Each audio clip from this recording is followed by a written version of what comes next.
ഉൽപ്പത്തി പുസ്തകം 39 അധ്യായം. എന്നാൽ യോസഫിനെ മിസ്രയീമിലേക്ക് കൊണ്ടുപോയി. അവനെ അവിടെ കൊണ്ടുവന്ന ഇശ്മായേല്യരുടെ കയ്യിൽ നിന്ന് ഫറവോന്റെ ഒരു ഉദ്യോഗസ്ഥനായി അകമ്പടി നായകനായ പോത്തീഫർ എന്ന ഒരു മിസ്രയീമ്യൻ അവനെ വിലയ്ക്കു വാങ്ങി.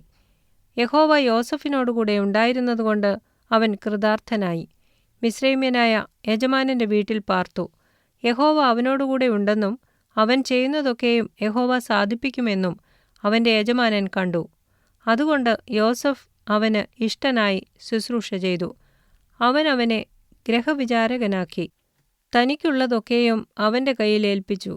അവൻ തന്റെ വീട്ടിനും തനിക്കുള്ള സകലത്തിനും അവനെ വിചാരകനാക്കിയതു മുതൽ യഹോവ യോസഫിന്റെ നിമിത്തം മിസ്രയീമിന്റെ വീടിനെ അനുഗ്രഹിച്ചു. വീട്ടിലും വയലിലും അവനുള്ള സകലത്തിന്മേലും യഹോവയുടെ അനുഗ്രഹം ഉണ്ടായി. അവൻ തനിക്കുള്ളതൊക്കെയും യോസഫിന്റെ കയ്യിൽ ഏൽപ്പിച്ചു. താൻ ഭക്ഷിക്കുന്ന ഭക്ഷണമൊഴികെ അവന്റെ കൈവശമുള്ള മറ്റു യാതൊന്നും അവൻ അറിഞ്ഞില്ല. യോസഫ് കോമളനും മനോഹരരൂപിയുമായിരുന്നതുകൊണ്ട് യജമാനന്റെ ഭാര്യ യോസഫിന്മേൽ കണ്ണുപതിച്ചു. എന്നോടുകൂടെ ശയിക്ക എന്നു പറഞ്ഞു. അവൻ അതിനു സമ്മതിക്കാതെ യജമാനന്റെ ഭാര്യയോട്, ഇതാ, വീട്ടിൽ എൻ്റെ കൈവശമുള്ള യാതൊന്നും എൻ്റെ യജമാനൻ അറിയുന്നില്ല. തനിക്കുള്ളതൊക്കെയും എൻ്റെ കയ്യിൽ ഏൽപ്പിച്ചിരിക്കുന്നു. ഈ വീട്ടിൽ എന്നേക്കാൾ വലിയവനില്ല.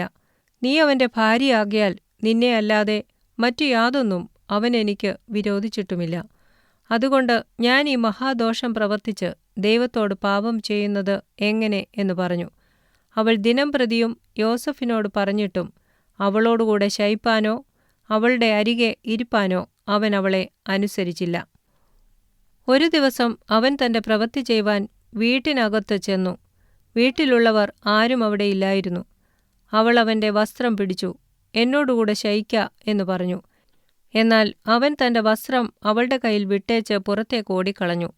അവൻ വസ്ത്രം തന്റെ കയ്യിൽ വിട്ടേച്ച് പുറത്തേക്ക് ഓടിപ്പോയി എന്ന് കണ്ടപ്പോൾ അവൾ വീട്ടിലുള്ളവരെ വിളിച്ച് അവരോട്, കണ്ടോ, നമ്മെ ഹാസ്യമാക്കേണ്ടതിന് അവൻ ഒരെബ്രായനെ കൊണ്ടുവന്നിട്ടിരിക്കുന്നു.